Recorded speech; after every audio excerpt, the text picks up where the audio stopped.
Welcome to the Elk Talk Podcast with Randy Newberg and Corey Jacobson. Presented by the Rocky Mountain Elk Foundation.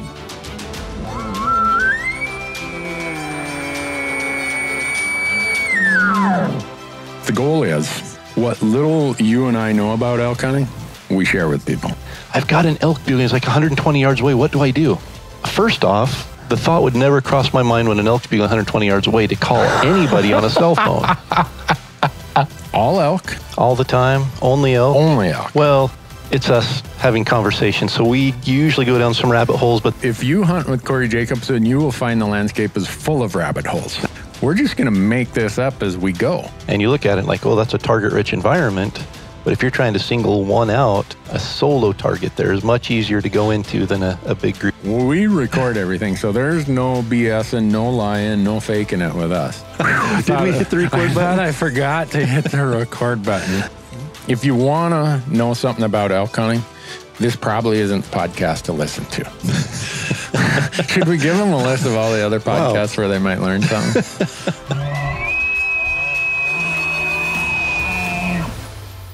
The Elk Talk Podcast is brought to you by the Rocky Mountain Elk Foundation, ensuring the future of elk, other wildlife, their habitat, and our hunting heritage.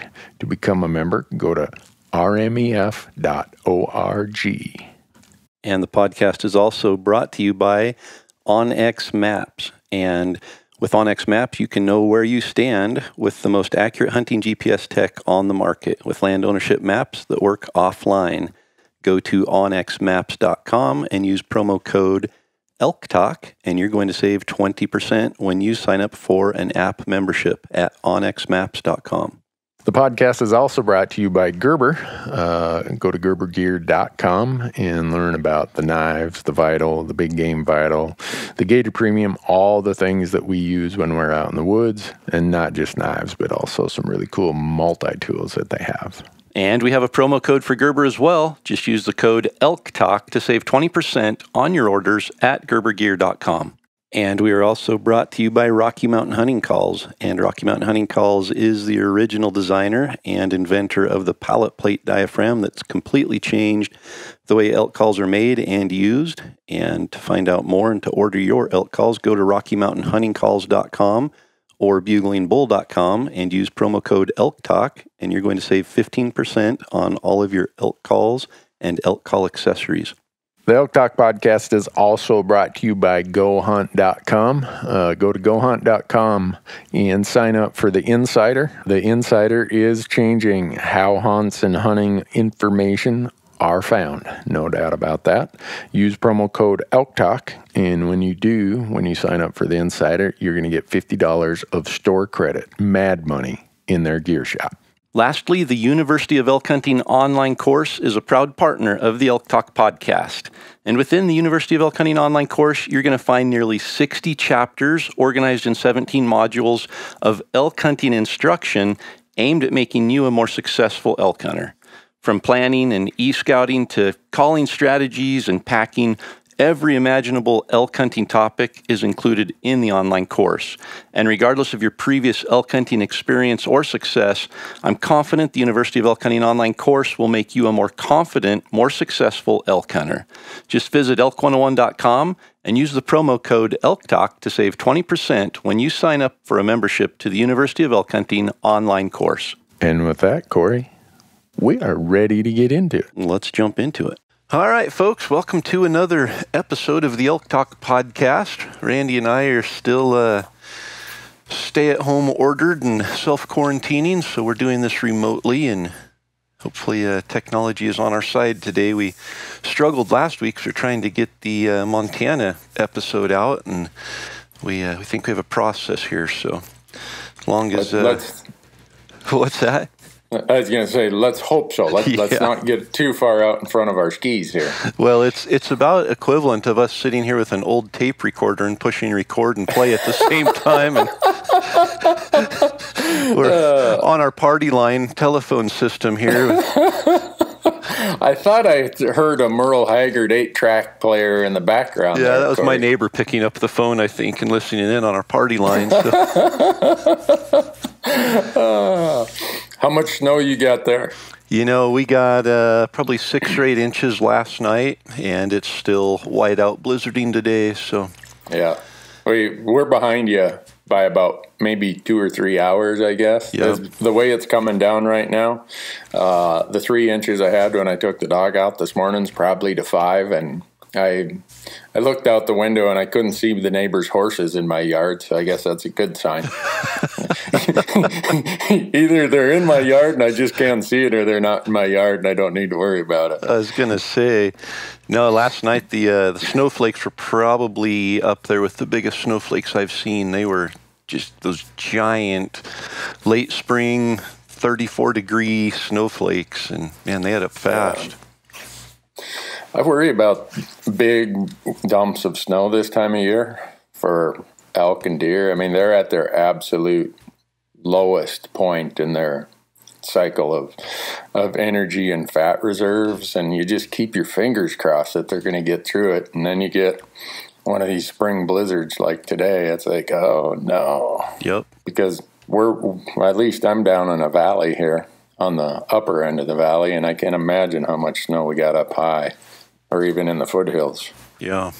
Now we've been trying to get out. So we made it out wolf hunting a couple times and started noticing a couple elk were dropping antlers. So our attention quickly shifted over to shed hunting. Which, man, it's bad this time of year. If you have any indication of ADD, it's like there's a lot going on outside. So we took the motorcycles back in and we found a canyon and hiked back into it, and we didn't have a whole lot of time just by the time we got back in there and hiked up the top of the mountain. But there were 17 bulls back up in this little basin, and 3 of them had dropped, and so we sat back across the canyon just glassing them, and I glassed up 3 antlers. 2 of them were white from last year, which anytime you can just, first hillside you start glassing, find a white antler, it gets you excited, because that means that people haven't really hammered it like they usually do. Oh, okay. So I found those and was excited, and then I glassed up on the ridge, and there was a giant brown antler, a fresh one laying there. And it was probably it would have taken me 2.5 to 3 hours to hike across to it. And I'm looking at my watch, and I'm supposed to be meeting Tyler right then back at the trailhead. And I've got an hour hike down off the mountain to get down to the trailhead. So I thought nobody's gonna get in here and get it. So I hiked back down, took pictures of it, and got down there. And there were 5 people parked at the trailhead last week. We didn't make it there, but there were 5 trucks there, horse trailers. So now I fall asleep every night shuddering that somebody picked up my big brown elk antler that's over on that ridge, and now we've got probably a foot of snow at that elevation covering everything up. So that might actually work in our favor. So once the snow melts, we might be able to go back in there and pick up the antlers that got covered in snow. Well, that's the benefit of just hanging them in trees. Yeah. Well, if I would have walked all the way over there, I would have put it on my backpack and packed it out, not hung it in a tree. I get so much grief over hanging antlers in trees. And now, anytime somebody finds an antler in a tree, they take a picture of it, and then they send it to me. Were you here? I don't know. Where were you? Well, I don't want to tell you. Okay, then I wasn't there. Well, I'm a little bit stir crazy right now, having been mostly stuck within the confines of my yard. I'm trying to think of how many arrows I've shot in the last week, how many rifles I've cleaned and polished, and crazy. Yeah, it's crazy times. It is, yeah. And for us, we've got 3 kiddos at home that are 3 teenagers at home. So you talk about stir crazy. It's everybody's at each other's throat, and we've been planning on a camping trip. We got out camping a week and a half ago, and it was great. But this weather, it's not good camping weather. And then you add on top of that, as soon as the snow stops, it's getting down into the single digits for 3 days. So we're trying to get creative here and think of ways to enjoy each other's company a little more. Yeah, well, you'll have all the family time you need for the year, so you can disperse. Once the restrictions go, none of you will probably want to talk to each other for the next 6 months. This might be a good thing. Yeah, Force them to get along. My wife keeps asking, don't you have something to do? Which I think is code word for, you know what, you're getting on my nerves. Yeah. And she's accustomed to me being gone for about 6 months out of the year and then at the CPA firm for another month or two. So she's, I don't know how that woman puts up with it, but oh well. But let's talk Colorado before we drift off into some hayride here that the audience thinks makes no sense. That they didn't pay for.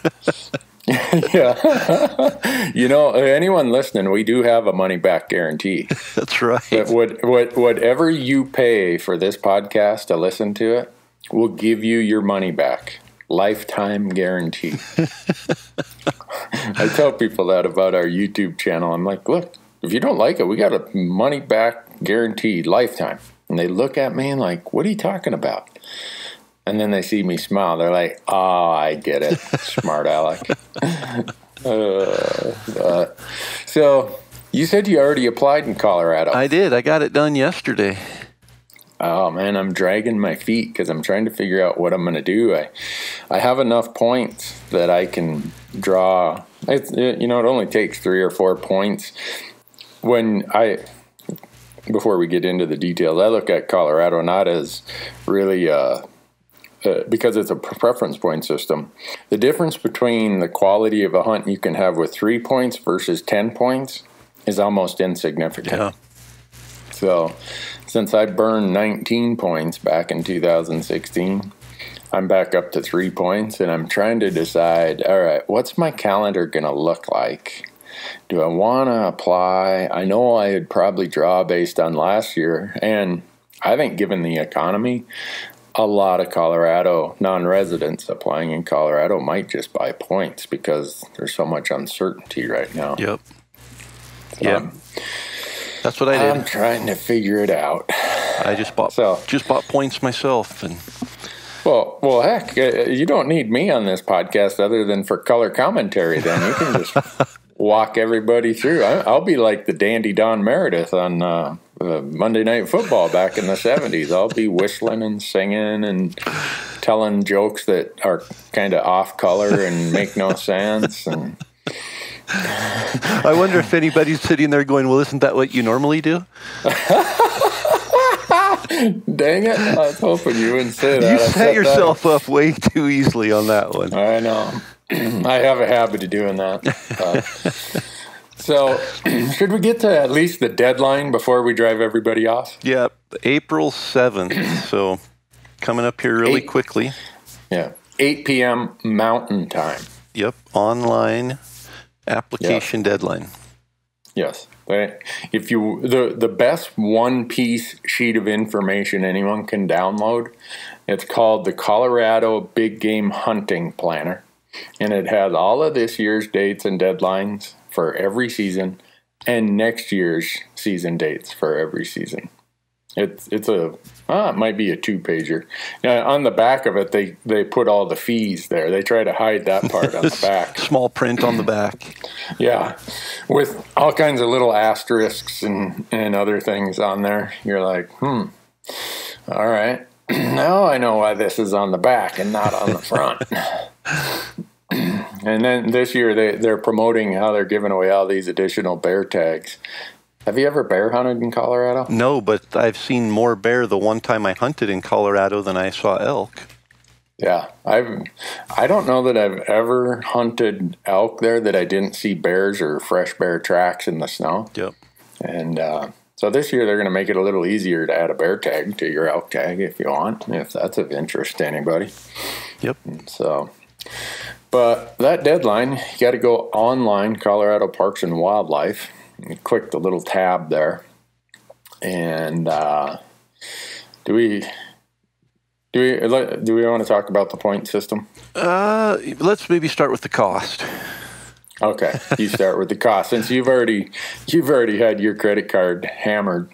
You tell me what it cost you. Yep. No, and Colorado's another state that has changed things up in the last couple of years, and Used to be if you you'd apply and you had to pay up front for the least expensive option, even if you wanted a point. So for me, applying for a point, I would have to pay for a cow elk tag, an antlerless elk tag up front to get my point, and then I'd get it refunded back, all but the $50 for the point. So it was kind of a process. They changed it a couple of years ago, so now you have to purchase a qualifying license in order to apply, and that includes applying and purchasing a point. So the least expensive qualifying license is the annual small game hunting license, and for a non-resident, that'll cost you $82.78.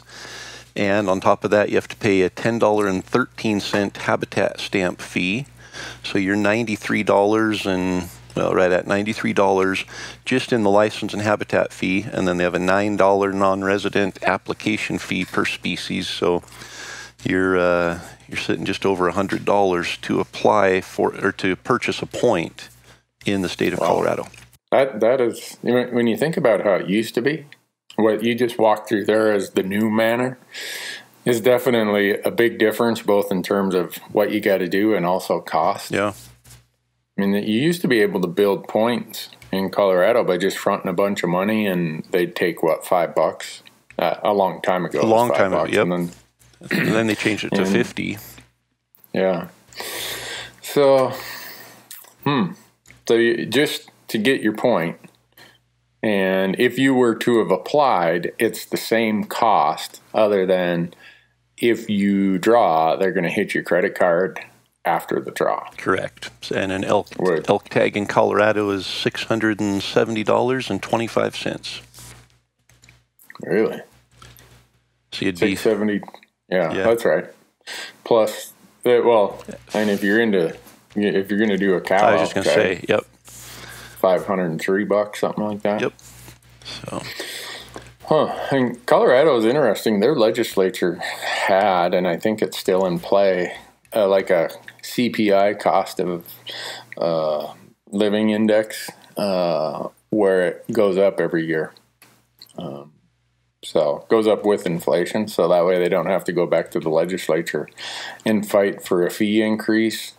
Like in Montana, we do a fee increase about every 7 or 8 years, and then it's a 40% increase when we do it. Yep. So those are the costs. All right. Well, break out your credit card.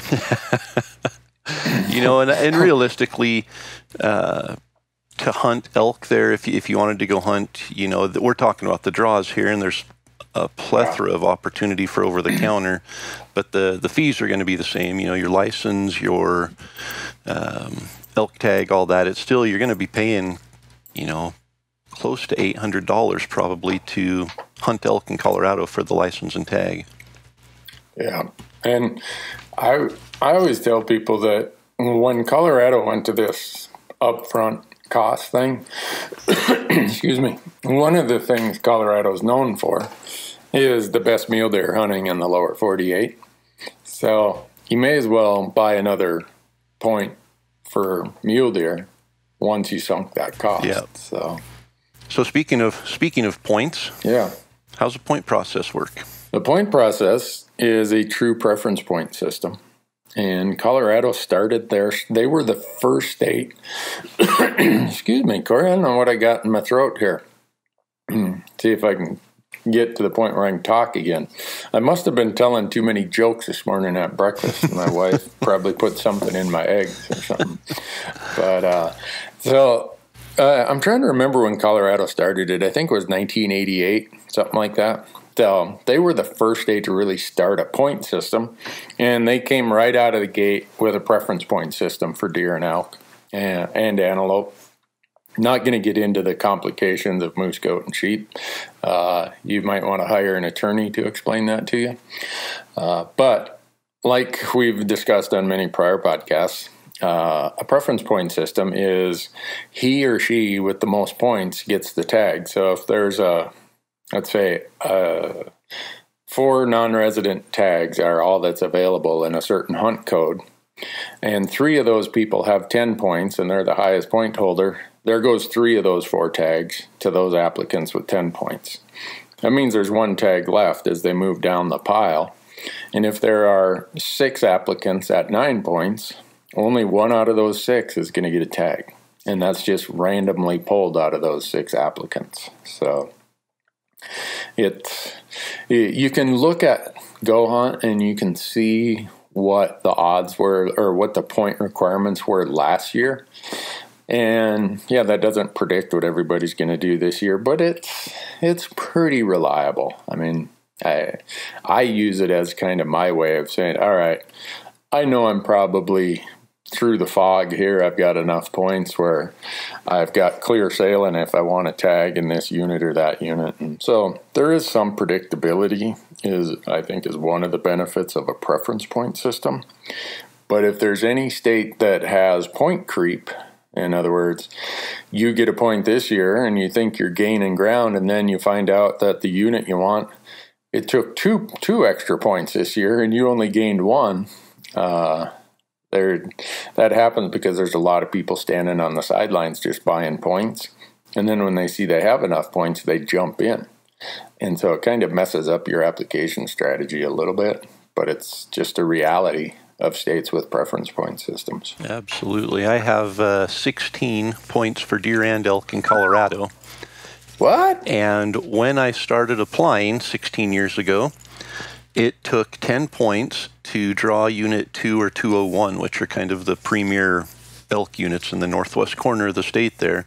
And so I thought, I'll put in my time, 10 or 12 years, and I'll draw the best tag in the state. Today, it takes 27 points to draw that same tag as a non-resident. 27. So, I'm glad I burned my 19 points 4 years ago. Yeah, 27 points, and that's for the archery tag. Well, actually, that's max. So, and you aren't guaranteed. For the for the archery tag, you would be 100% guaranteed with 27 points, and for the muzzleloader tag, you'd have a 17 to 33% chance with maximum points. Wow. Well, that's why I'm now in the mode where once I get to 3 or 4 points, I'm just going on a hunt. And the points that or what I can get for a hunt with 3 or 4 points, it's not going to be the age class of elk like up in the northwest corner there in the units you were talking about. But if I do the first rifle hunt, every first rifle hunt in Colorado is on a limited draw. So the quality of the hunt is probably going to be better. And by that, I mean, there's not going to be the woods filled with people like, and we'll get into this later, the over-the-counter hunts in the second and third rifle seasons. So if you're looking to build points in Colorado, I would say figure that after 3 to 5 years, you may as well just burn them, because anything beyond that, you're never going to catch the dream, and the quality of experience for each year you wait probably isn't worth it. Yep. Yeah, I mean, and you're exactly right. I think looking at my points, I'm in that no man's land. I'm sitting there at 16 points, and unit 76, which is kind of, I wouldn't even say it's a great unit. There's a lot of elk there for sure, but trophy potential isn't that high. It takes 14 points, 15 to be guaranteed to draw that tag now, and it used to be a 3 or 4 point hunt. And there's just so few quality hunts, and there's so many people with points in Colorado now that those upper tier ones are they're just running out of, they're running away from us. I mean, they really are. They're creeping up faster than we're building points. So yeah, and if you out on the Colorado website, you can find how many people have what point level. And if you can't find it, call them. They can get you that information. But when you look at it, what you see is that in Colorado, there is this bubble of people standing on the sidelines buying points every year that jumped into the point system back when it cost $5. Yep. And you look at the draw odds and you think, there's not that many people applying. There's more people on the sidelines buying points, especially at double-digit point levels, than are actually applying.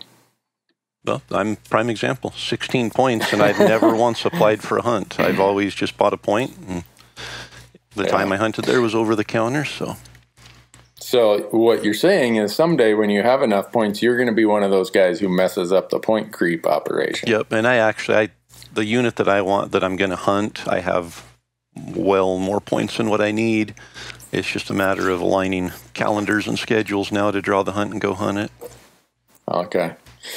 So with Colorado, you apply by this deadline of April 7th, and this year they've committed that you will find out the first week of June. In prior years, you used to they'd commit to letting you know a little bit earlier, usually by mid-May. But so it's just what you're signing up for when you decide to do the limited entry draw in Colorado.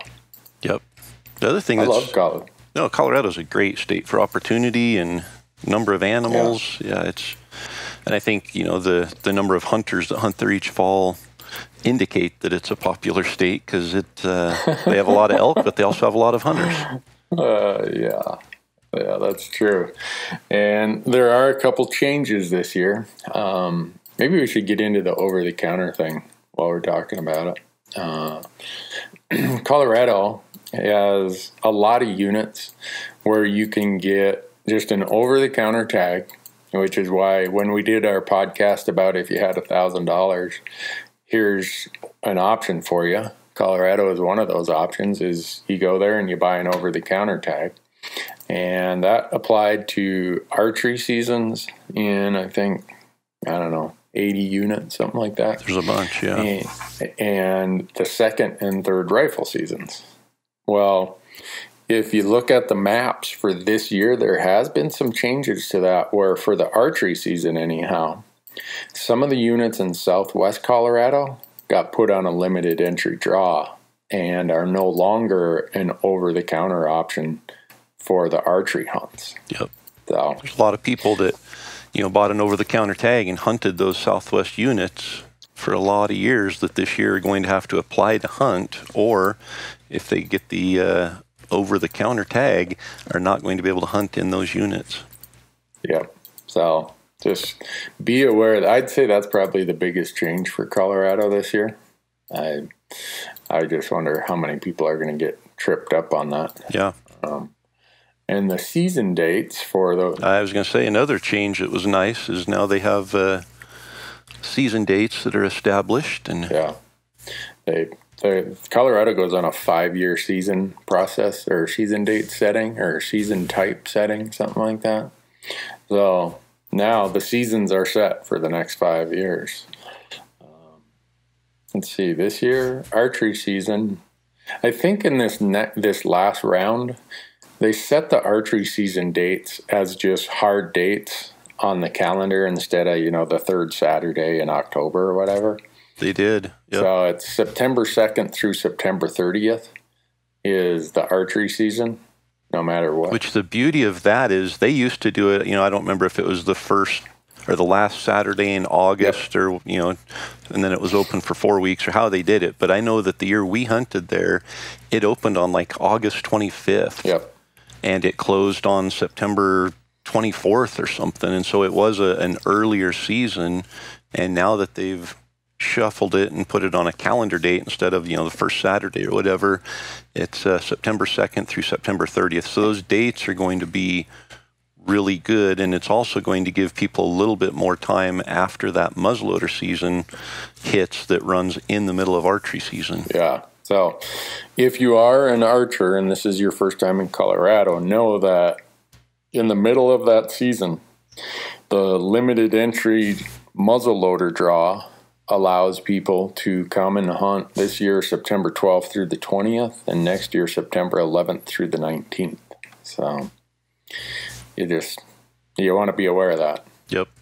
Yeah, because there's some units where there is a pretty good number of muzzleloader tags that are given out in the draw in those units, and you will see an increase in people, and you'll hear muzzleloaders going off all around you, which as an archery hunter can be a little frustrating. So know what you're getting into, and that's always a tough one. People always, I get a ton of emails specific to Colorado and specific to what date should I hunt that archery hunt, because, should I go early before the muzzleloader? should I go during the muzzleloader, or should I wait until after the muzzleloader? And there's benefits and consequences to each of those choices. Yeah.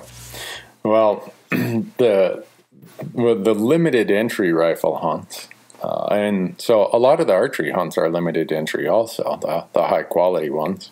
But what we're saying is you kind of have to decide, if I want to do one of the limited entry hunts, whether it's rifle, archery, or muzzleloader, I got this deadline. Your fallback is, all right, I didn't draw one of those more demand units because I didn't have enough points. So then you can take advantage of this over-the-counter option.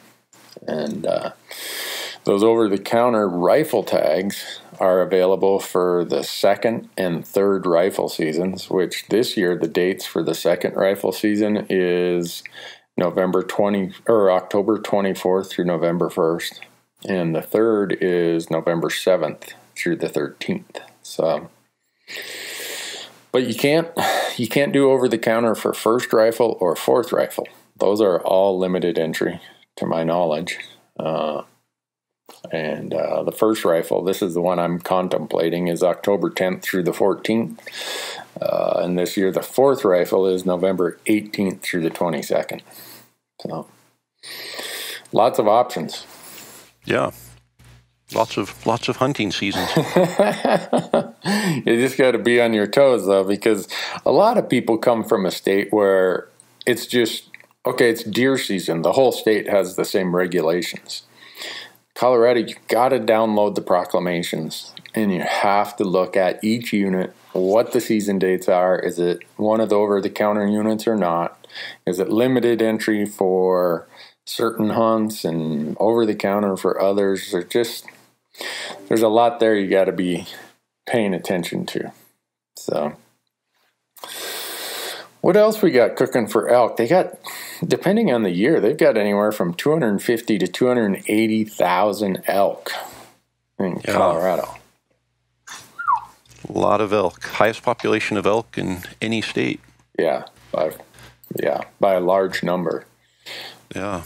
And we've already talked about the wolf situation there, so we won't pound on that, but hopefully we're able to keep wolves away from Colorado so they can keep that high population. I hope so. And if you haven't heard that podcast, we did a podcast that it's probably the highest blood pressure I've ever seen Corey Jacobson have. Talking about the calamity of potential calamity of reintroducing wolves in Colorado. Yeah. So. We'll stay away from there because we're being positive today. But on a positive note, in Colorado, youth hunting opportunity in Colorado for a non-resident is incredible. A youth non-resident can get a qualifying small game license for $1.26, $1.26, and their youth elk tag is just $102. So to be able to take a youth elk hunting with you in Colorado, it's a great state to be able to introduce a young hunter to the sport of elk hunting. Yeah. Wow. Yeah, and if you are interested in building points for them, it's a cheap state to build points in also. Absolutely. For youth. Which as you mentioned, can come in real handy in 3 to 5 years on some of those rifle hunts. Be able to take them on a good, not a high pressure, a lot of people everywhere, a good limited entry rifle hunt. Now I know why Colorado went to online only applications. They didn't want these kids mailing an envelope with 102 pennies in it. Or 126 pennies. I hadn't thought of that, but there's probably you'd pay some more merit in there. Postage than what you'd include in the envelope. But those youth hunts are for, what is it, 12 to 17? I think is the 12 age. years old. Yep. Yeah. So that's really, really a good opportunity. Colorado also, this is one thing that trips up a lot of first-time applicants, is the hunter education requirement in Colorado. What is it? Anyone born after 1949, if I remember right? Yep. And you got to have it on file with them. So don't wait until the last second and think, oh, I'm going to apply, and then you can't find your hunter ed card or whatever. So, and it is handy having all of these agencies online now. Oh, yeah. Because I'm able to just log into Idaho's system and get my hunter ed number while I'm applying for Colorado. And it used to be, I'd dig through drawers and look everywhere for my last year's licenses and look for one of my applications that had the hunter ed number on it. And having everything online is certainly, it streamlines things and makes it more efficient for us to keep organized. Yeah. When you're out in the field, if you come from a state like, say, your state of Idaho, where there is no hunter orange requirement, make sure you understand in Colorado, you got to have 2 items. You got to have a vest or a jacket above the waist, and then you got to have a hat or cap. So kind of like Utah, you got to have a bit of both. Yep, and that's where the term "the Sea of Orange," the Orange Army, comes from. There's a lot of orange and a lot of hunters. I got to pick on my friends, my family back in Minnesota. Minnesotans take the hunter orange thing to the nth level. I mean, we're talking even the soles of their boots are orange. They wear like these great big snowmobile mummy suits of one-piece orange. It's like, whoa, that's some serious stuff there. Nobody there is going to get shot. Or if you get shot and you're dressed like that, it wasn't an accident.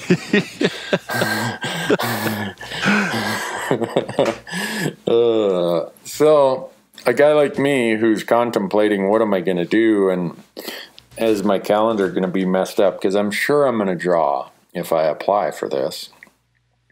I'm interested in the availability of a refund option in Colorado.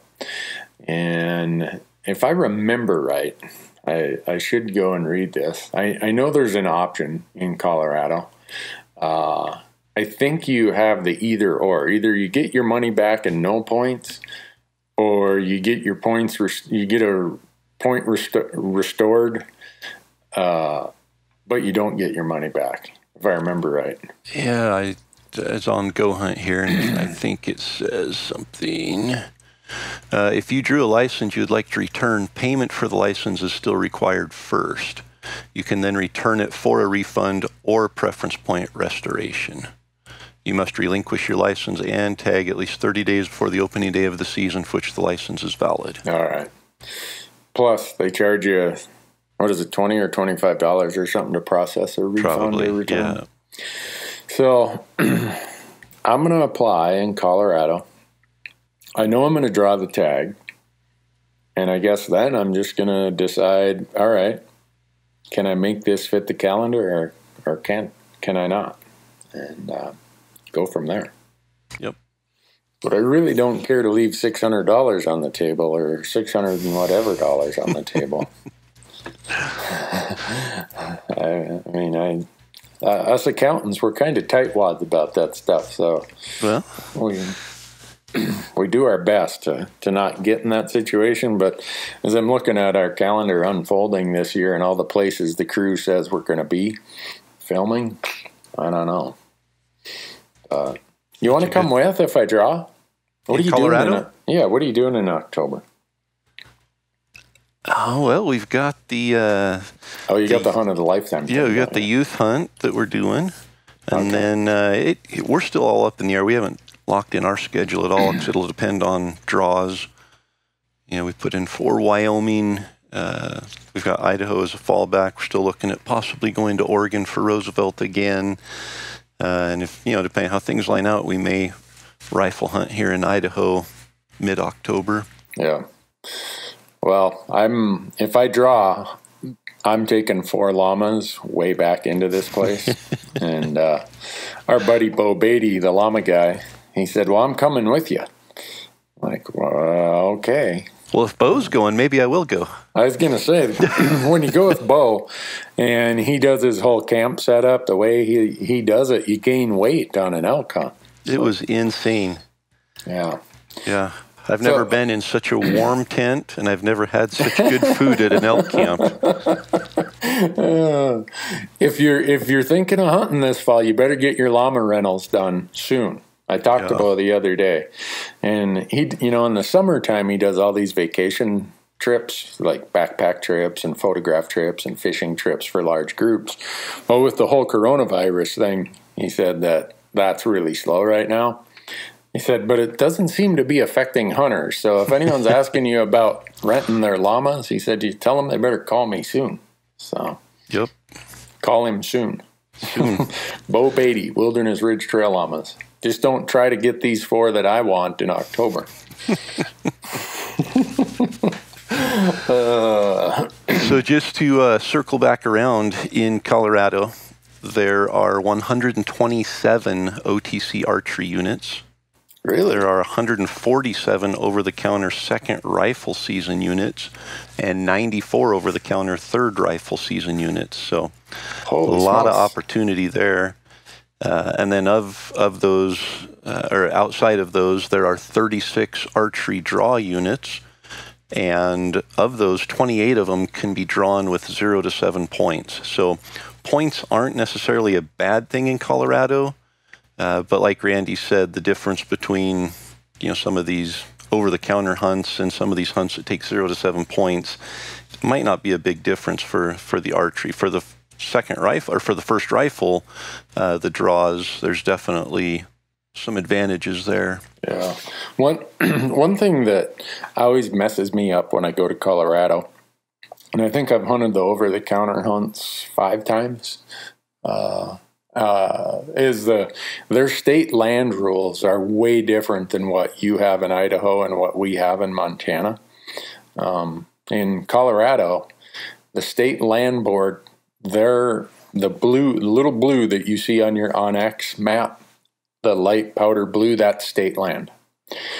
Well, in Colorado, those lands are not open to hunting unless Colorado Parks and Wildlife leases those lands from the state land board. And I think they lease 12 to 15% of the lands. So the other 85% are leased by private parties, and they control the access to those state lands. So if you're coming there and you're a little bit kind of habituated to being able to hunt those state lands, know that in Colorado, there's only certain state lands you can hunt. And it's not that many of them. Man. Yeah. State land is private land in Colorado. It is. And it used to say on their state land website in big bold letters, state trust lands are not public lands. And we did a series of YouTube videos on that. And somebody got a hold of me. Where did you find that? I said, it's right on your website. That screenshot came from your website. The next day, that was taken off their website. It's not that they've changed their policy. They just don't want to advertise it. Right, because everyone says the same thing you just said. Wait a second. These are state lands, but they're not public lands? So that's a whole nother topic for another day. But if you are a hunter, there are some places where there's an abundance of these light blue state lands, and they're not accessible. It's very frustrating. Crazy. It just is what it is. So just know that. Don't go bebopping along and then end up getting a citation for trespassing. Yeah. Another interesting fact, I'm just out here on Go Hunt Insider, and there are 7 archery limited units, so you have to apply for these units, but there are 7 of them that I've found just right here, just in filtering, that take less than 5 points to draw, so 2 to 5 points for a non-resident to draw, that have over 20% harvest success rate for archery season. Whoa. And those same units, most of them are in the 40 to 50% range for first rifle and take similar points, 0 to 4 points to draw. So, I better as you mentioned, get on that. As you mentioned, there are some, I'm not going to say that you're going to shoot a 320-inch bowl in all of these units, but it's a limited hunt where you're going to have fewer people in the field, and your success rates, anytime we're talking archery success rates of 20 to 30%, that's a good hunt. That's yeah. I would have a heyday because I know that I'm going to have opportunities in a hunt that has overall harvest success of 20 to 30%. That tells me there's going to be opportunity there. Yeah. Huh. I need to look closer. I'm glad I haven't done my application yet. Yeah. Maybe I don't need to go way the heck and gone back in there, but the reason I picked this unit is every time I drive by there, I say someday I want to be back there in October when the aspens are yellow. And so it's more of just the adventure experience trip than it is the elk hunting. But so that seems to be a common theme with you. I'm kind of like a tourist. I haven't been here before. I've always said I'm going to go there, so I just go there, whether there's any good hunting or not. And I just got to get these things crossed off my list so I can say I've done it. But what else do we have? Oh, on these over-the-counter hunts, if you show up before season opens, you can buy your tag either online or at any licensed vendor. If you show up after season is open, you have to buy that tag from a Colorado Parks and Wildlife office. So that is a great point, and I think we mentioned it might have been last year in the podcast. I just remember talking about it, that we went down there when I hunted the day before season, and fortunately, we thought about getting our license and tag ahead of time and found, I think it was a Walmart, and were able to buy it there. Had we waited one more day, we would have had to have drove a long way to a CPW office and buy it there. And so if somebody's coming in from out of state and you're showing up on a Saturday and the season opened the day before, or it's been open for a week, you're going to have to wait until Monday probably to get your license. So just keep that in mind, that you cannot just show up after the season's opened. Although they're over the counter, you can't just show up and buy them anywhere. You have to go to a Colorado Parks and Wildlife office to purchase those. Yeah. Well, I'm excited to know that I'm going back to Colorado this year. Yeah. Somehow, some way, I'll be there. I remember, was it 2 years ago? You went there, and I think you mentioned it was the worst pack out you've ever had on an elk, or it was. Yeah, that was 2016. It's been that long. Wow.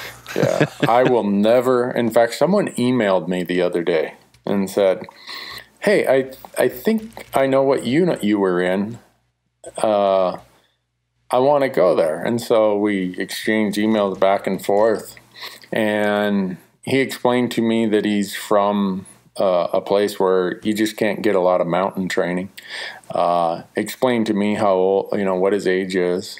And as politely as I could, I said, even at my age and the fact I get to run around these mountains, if you gave me that tag, I would not go back to where I shot that bull. I'm just not going back there. No. It was stupid. But there are places in Colorado where you can shoot an elk where you regret shooting that elk. Yeah. But you guys have some of those in Idaho. We do. Yep. Oh. And they're marked on my map clearly. Stay away. Don't go there. But for some reason, we always find ourselves in those areas, especially this time. You're like, shed hunting?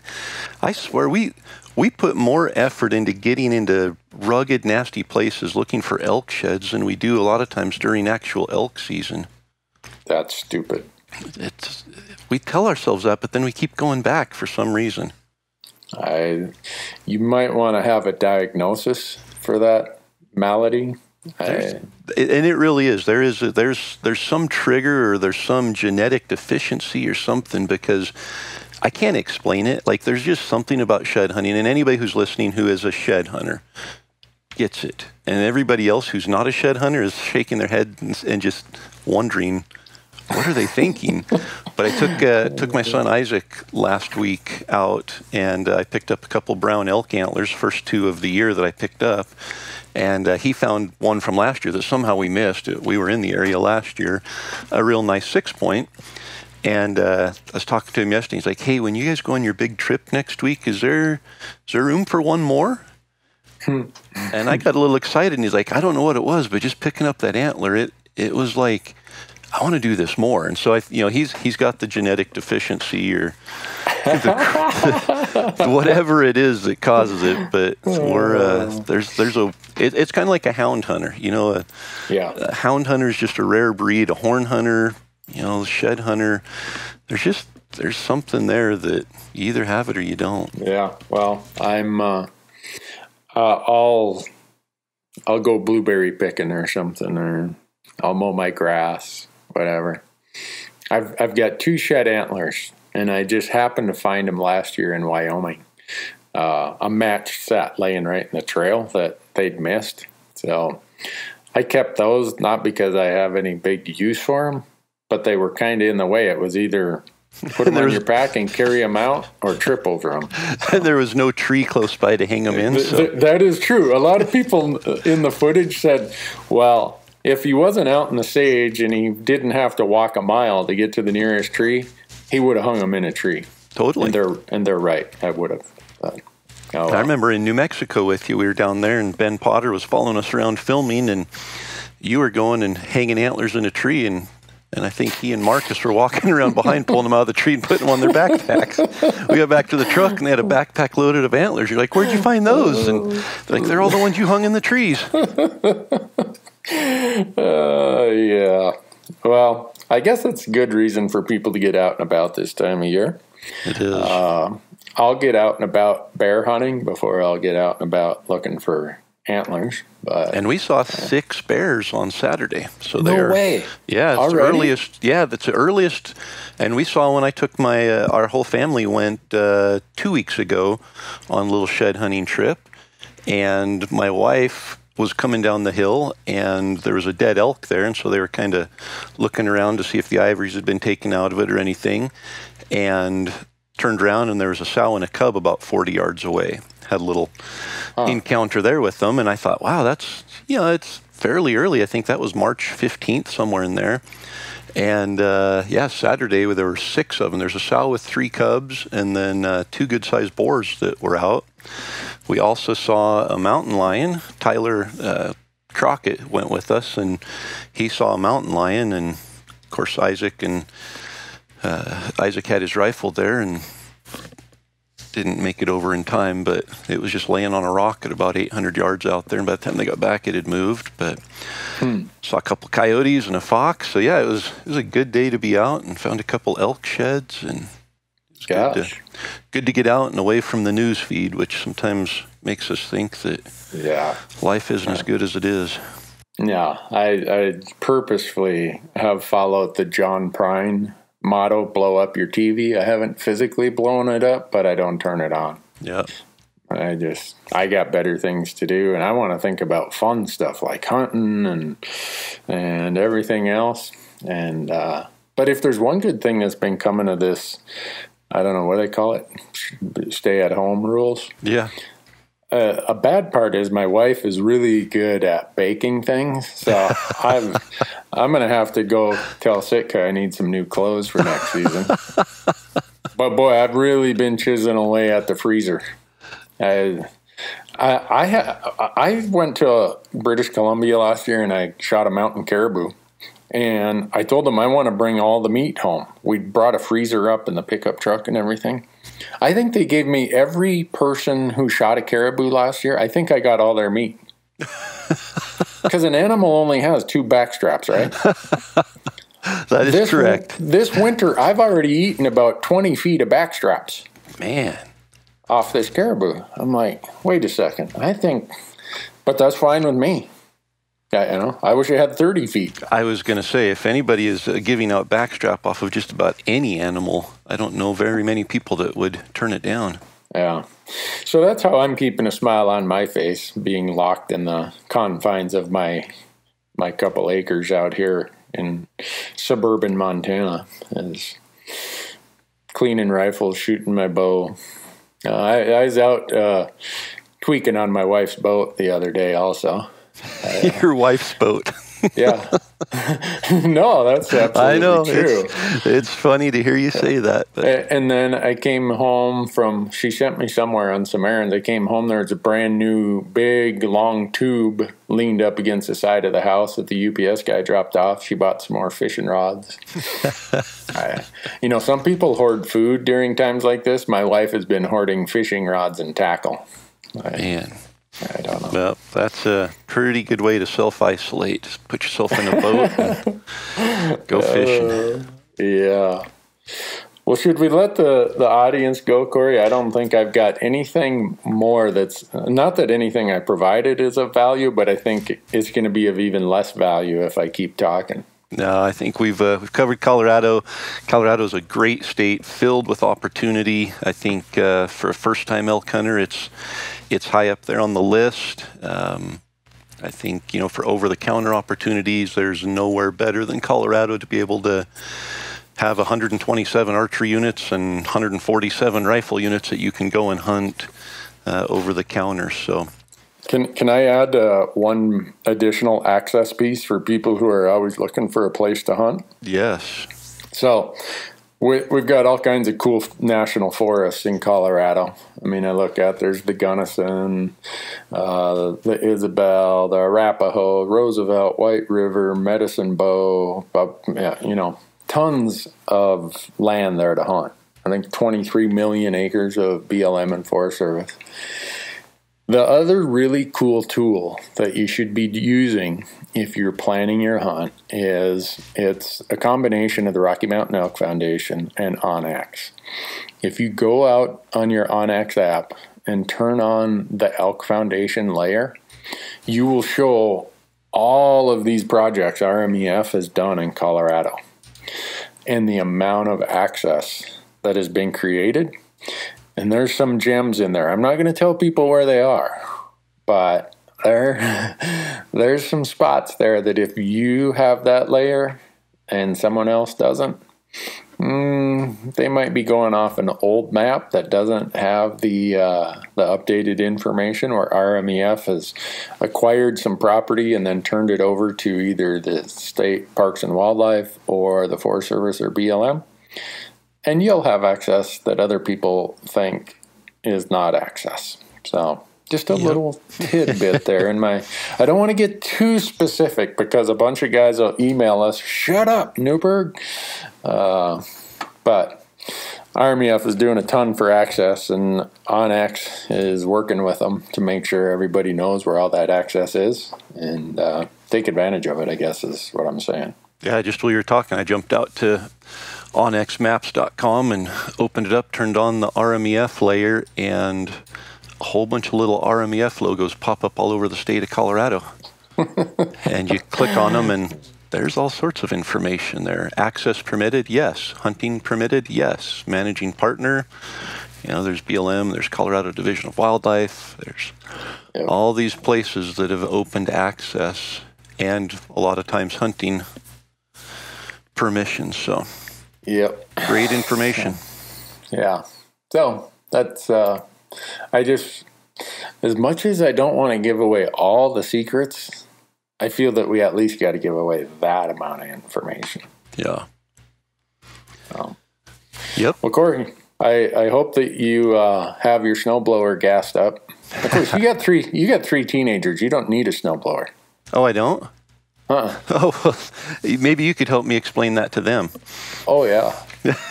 I went out this morning before I came down here to the office to record this, and I turned on the ATV with the snowplow on it and plowed all the snow off of our driveway. My youngest, Sam, he has been out there probably 4 times and spent multiple hours shoveling ice off of our basketball court. We have an asphalt basketball court, and he has shoveled and shoveled and shoveled to get that thing de-iced and dried off, and he has been out there for the last 3 weeks playing basketball. There's still 2.5 feet of snow surrounding the court, but the court's open. And I went out this morning, and my heart just sank for him because there's 8 inches of new snow sitting on his basketball court. So I took the ATV and plowed it all off, and by the time I got done, there's already another inch of snow on it. So I'm sure I'm going to have to do it again this afternoon. But well, I'll send them an email. Hey, you know what? For Mother's Day coming up in May, I think all of you kids, while you're homebound, you should clean the house and you should go shovel the driveways. I'll record their response. I